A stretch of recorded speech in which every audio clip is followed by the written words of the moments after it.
Assalamualaikum warahmatullahi wabarakatuh. Perkenalkan, nama saya Padlika Leli Rahmah. Saya dari jurusan Manajemen Dakwah di Fakultas Dakwah dan Ilmu Komunikasi Universitas Islam Negeri Syekh Ali Hasan Ahmad dari Padang Sidimpuan dengan nomor NIM 2130400002 yang diampu oleh dosen pengampu Bapak Zilparoni SOS IMA.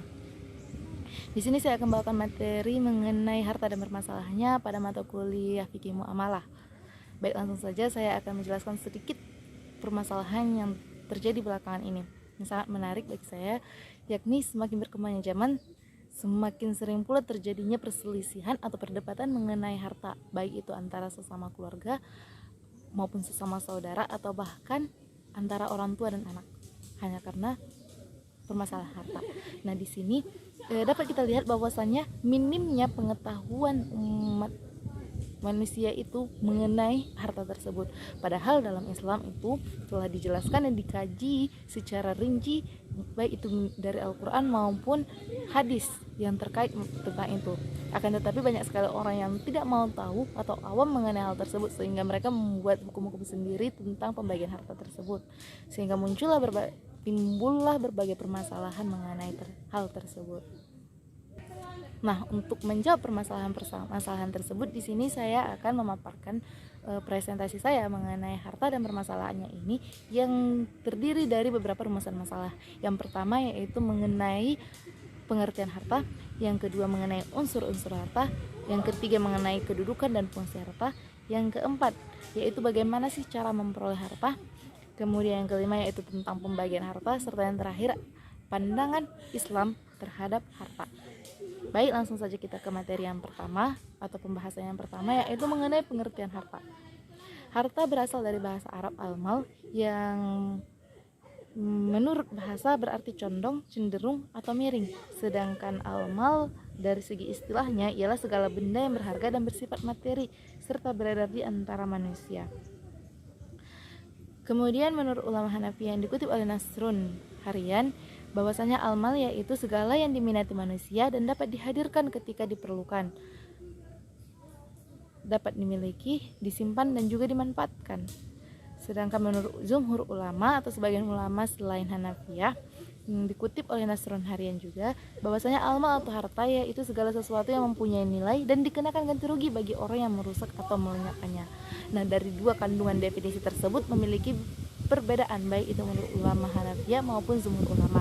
Ya, perbedaan esensi tersebut dapat dikemukakan oleh jumhur ulama, yaitu bahwasanya harta itu tidak saja bersifat materi tetapi juga bersifat immateri yang termasuklah itu manfaat. Sedangkan menurut ulama Hanafiyah bahwasanya manfaat itu tidak termasuk kepada bagian harta, akan tetapi termasuk kepada pengertian milik.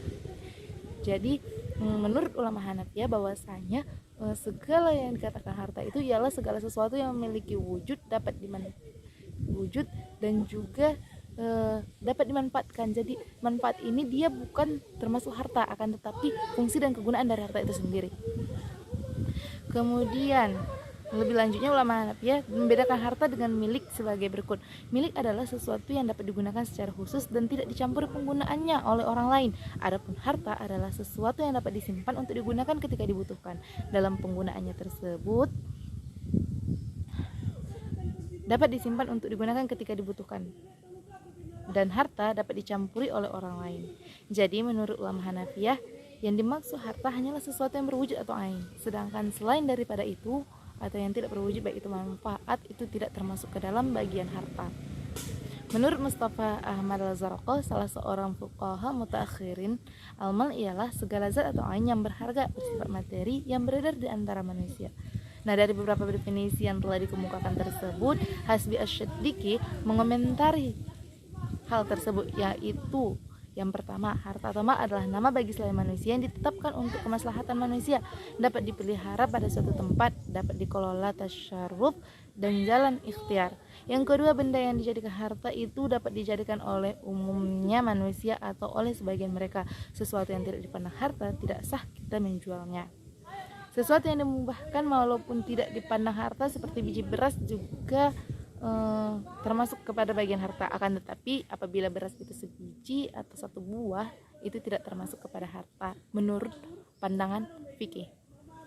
Sedangkan yang terakhir yaitu harta dapat dijadikan harta yaitu karena dia dapat disimpan untuk waktu tertentu dan dapat pula digunakan ketika ia dibutuhkan dan juga dapat disimpan dalam waktu yang lama. Dari beberapa kutipan tersebut dapat dipahami bahwa para fuqaha masih berbeda pendapat dalam menentukan definisi harta, sehingga terjadi perselisihan pendapat dalam pembagian harta karena berbeda dalam definisi harta tersebut.